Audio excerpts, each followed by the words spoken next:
हुर्मत व अज़मत वाले महीने में से एक ज़ुल्हिज्जा का महीना चल रहा है।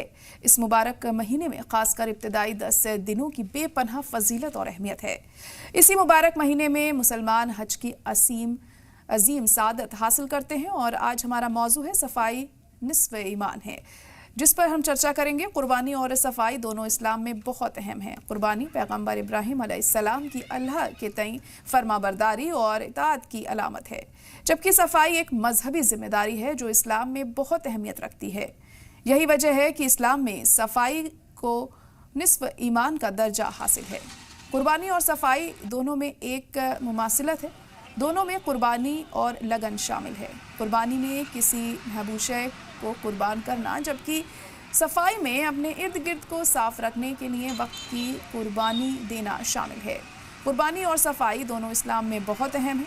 कुर्बानी और सफाई दोनों अल्लाह और उसके प्यारे रसूल को बहुत पसंद है।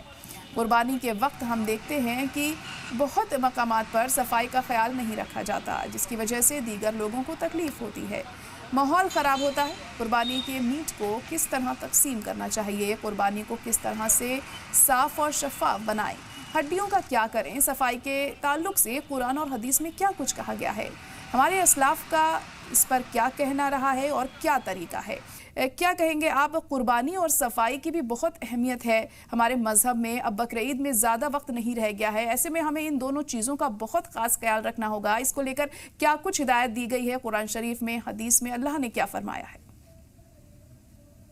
बिस्मिल्लाहिर्रहमानिर्रहीम। एक बहुत ही अहम उन्वान है, इसकी तरफ हमें से हर एक को तवज्जो देने की ज़रूरत है, क्योंकि अल्लाह रब्बुल जलाल ने हजरत इब्राहीम और हजरत इस्माईल अलैहिस्सलातु वस्सलाम को हुक्म दिया था कि आप खाने काबा को पाक व साफ रखें और पाक व साफ करें।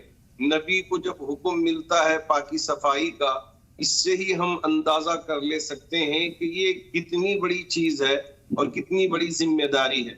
अल्लाह रब्बुल जलाल ने इरशाद फरमाया, वत्तहिर बैती लित्ताइफीन वल आकिफीन वरुक्कइस सुजूद, कि आप अल्लाह के घर को पाक व साफ करें। ये हुक्म था, अल्लाह रब्बुल जलाल का आर्डर था हजरत इब्राहीम को भी और हजरत इस्माईल अलैहिस्सलातु वस्सलाम को। किन के लिए? ताइफीन, जो मक्के में काबतुल्लाह के अतराफ तवाफ करने वाले लोगों के लिए सारी जगह पाक व साफ रहे, और इसी तरह रुकू करने वाले और सजदा करने वाले, इससे मुराद नमाज पढ़ने वालों के लिए वो जगह पाक मयस्सर हो। अल्लाह का बड़ा फजल है, आज हम देखते हैं जब कभी भी काबतुल्लाह को जाते हैं, वहाँ सव्वो खुद्दाम अल्लाह के घर को पाक व साफ करने में लगे रहते हैं, और कहीं भी कोई चीज गिर जाती है तो फौरन उसे पाक व साफ करने की तरफ लपक पड़ते हैं और बड़ी मोहब्बत के साथ अल्लाह के घर को पाक व साफ करते हैं। और अल्लाह के रसूल अलैहिस्सलातु वस्सलाम ने भी इरशाद फरमाया, जिसका आपने यहाँ अपनी इब्तिदाई गुफ्तगू में इशारा किया कि अत्तहूरु शत्रुल ईमान, पाकी सफाई आधा ईमान है। ये अल्लाह के रसूल अलैहिस्सलातु वस्सलाम का इरशाद गिरामी है।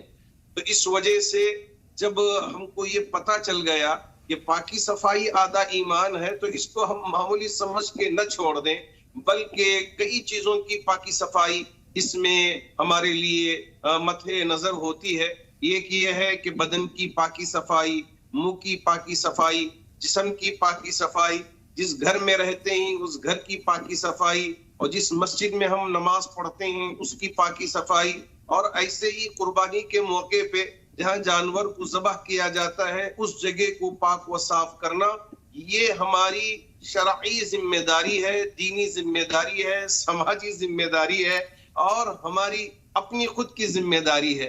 अगर लोग ये समझें कि मिसाल के तौर पे कुर्बानी करें और इससे निकलने वाली जितनी भी गंदगी है उसे ले जाके हम पड़ोस के पास रख दें और समझ गए कि हमने अपनी जिम्मेदारी को पूरी कर लिया, इसलिए कि पड़ोस जाने और वो बदबू जाने, लेकिन इनको पता नहीं है कि जैसे जैसे उसमें बदबू आना शुरू होती है, जैसे पड़ोस के घर में पहुंचती है तो आपके घर में भी पहुंचती है, और आप भी इससे बीमार हो सकते हैं और इससे परेशान हो सकते हैं, या खुद को पता नहीं होता।